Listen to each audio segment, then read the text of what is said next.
ஃபாரஸ்ட்லேருந்து NOC வாங்கணும்.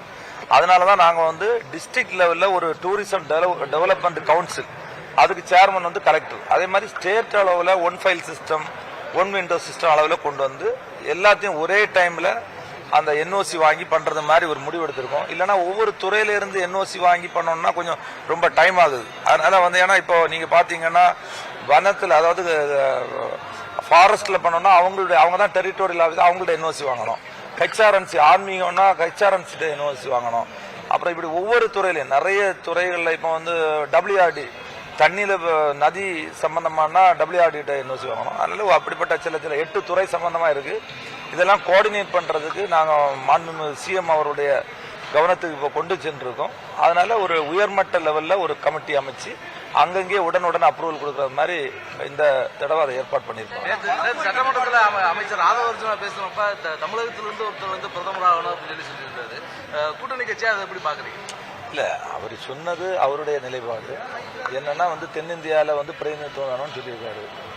அது வந்து இப்போ அவருடைய நிலைப்பாடை சொல்லியிருக்காரு. எங்களுடைய தலைவரை பொறுத்தவரையிலும் காங்கிரஸ் கட்சியினுடைய தலைவர், நாங்கள் எதிர்பார்க்கின்ற தலைவர், பாராளுமன்றத்தினுடைய எதிர்க்கட்சி தலைவர், அவர் எல்லாரையும் அழைத்து சொன்னக்கூடிய மதிப்பிற்குரிய ராகுல் காந்தி அவர்கள் 2029 நிச்சயமாக பிரதமராக வருவார்கள். அதுல ஒரு சந்தேகமும் இருக்காது.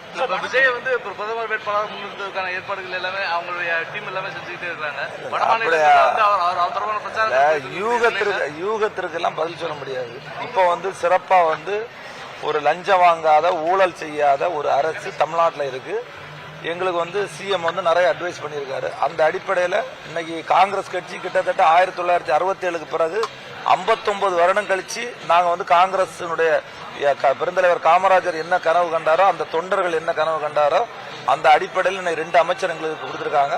நாங்கள் கூட்டணியோடு இணைந்து மக்களுக்கான வளர்ச்சி திட்டங்களை கொண்டு வரதான் எங்களுடைய இலக்கு. HRNCயை ஒட்டி உள்ள சுற்றுலா தலங்களில் வரக்கூடிய சுற்றுலா பயணிகள் நான்வெஜ் போன்றவற்றையெல்லாம் கோயிலே போய் சாப்பிடக்கூடிய சூழல் இருக்கு. இதை கட்டுப்படுத்துறதுக்கு எந்த மாதிரி இல்ல, அது மாதிரி சில சின்ன சின்ன ப்ராப்ளம் இருக்கு. இல்ல இருக்கு, அதெல்லாம் நாங்க முறைப்படுத்திட்டு வர்றோம். ஏன்னா வந்து அதுதான் ஏற்கனவே சொன்னேன், சுற்றுலாத்துறை என்பது எங்களுக்குன்னு தனியா இடம் கிடையாது. சுற்றுலா வந்து அங்கங்க நாங்க டெவலப் பண்ணி அந்தந்த லோக்கல் பாடிகிட்ட கொடுக்குறோம். அவங்க தான் அடுத்த கட்டத்துக்கு கொண்டு போக முடியும். இப்போ கோயம்புத்தூர்ல ஒரு சுற்றுலாத்துறை சம்பந்தப்பட்டு ஒரு திட்டத்தை கொண்டு வந்தா அந்த திட்டத்தை இங்கே இருக்கக்கூடிய கலெக்டருடைய கட்டுப்பாட்டில் தான் அதை பண்ண முடியும். எங்க துறையை சார்ந்து எங்களுக்குன்னு தனிப்பட்ட இடங்கள் கிடையாது. இருந்தாலும் இதை வந்து நீங்க கண்டிப்பா மேம்படுத்தி தான் ஆகணும். ஏன்னா வந்து இன்னைக்கு வந்து சமூக வலைதளங்கள், இந்த ப்ரமோஷன், ஆர்டிஃபிஷியல் இன்டெலிஜென்ஸ்லாம் வந்துட்டு, ஆனால் இதை வந்து டெவலப் பண்ணி நம்முடைய தமிழகம் மட்டுமில்லாமல் மற்ற மாநிலங்களில் அதிகப்படியான சுற்றுலா பயணிகளை வரவழைக்கணும்.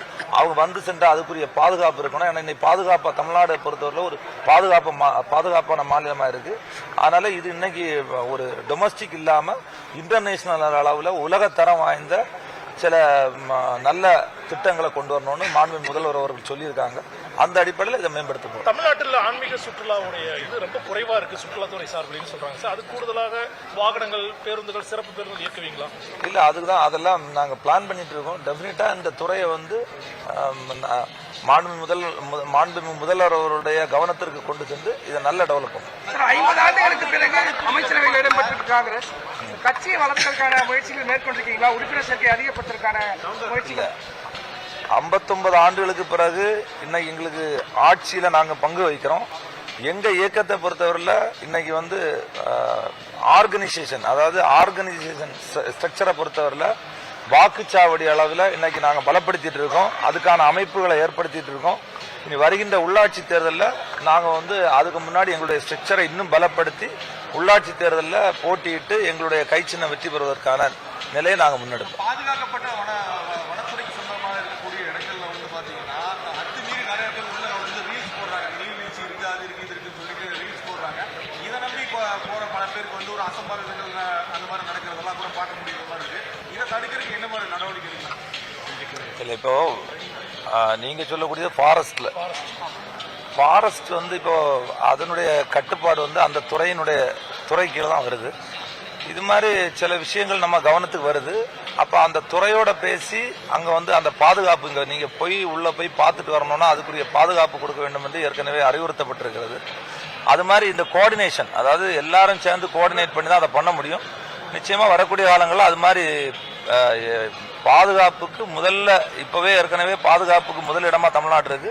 அந்த அளவுக்கு மக்களுக்கும் பாதுகாப்பா இருக்கக்கூடிய அளவுல ஒரு சூழ்நிலையை நாங்க உருவாக்குறோம். அனுமதி இல்லாத இடங்களை சுற்றுலா தலம் அப்படின்னு சொல்லி ப்ரமோட் பண்றாங்க ரீல்ஸ் மூலமா. இல்ல அனுமதி இல்ல,